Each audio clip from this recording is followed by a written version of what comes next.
Hey there, I'm Aletta. Today we're gonna go over setting up the standing propane convection oven. I know you have a party to prepare for. Let's get started. You're going to go ahead and take the 3-prong power plug and plug it into a 3-prong 120-volt outlet. When using a generator, be sure to use a voltage output that matches that of the oven. Using too high of a voltage will damage the oven. If you're powering multiple items, be sure to distribute the appropriate voltage for each of the different devices. You may have to use a distributor box. At the end of the gas line, there is a regulator with a male quick connector. There should be an outer and inner lip. Make sure it's not dented.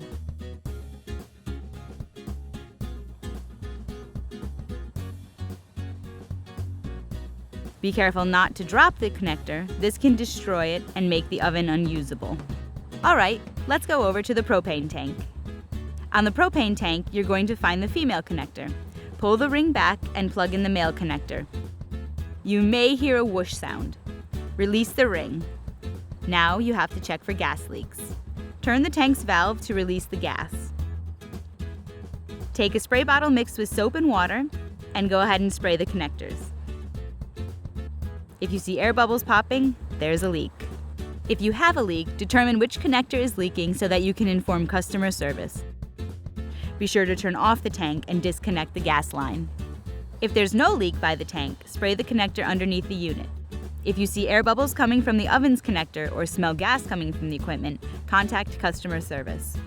Be sure to keep the propane tank as far from the oven as the gas line will let you. The gas line should be straight to ensure the best gas flow. Now that we have the gas running into the oven, let's start it up. At the bottom of the control panel is a gas on, gas off switch. Switch it on. Now at the top of the control panel, hit the blue switch. You can ignore the red switch, it won't be active. You should hear a fan hum and a clicking sound by the ignition panel. Now set the thermostat to 350 degrees. The red light may begin to blink. Once the light is finished blinking and is steady, the oven is ignited.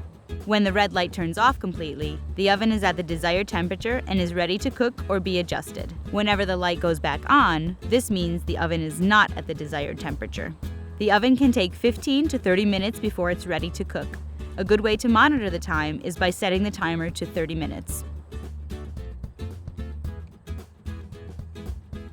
And that's that. When you're done, turn off the oven and the tank and disconnect the gas line. Thank you for renting with us.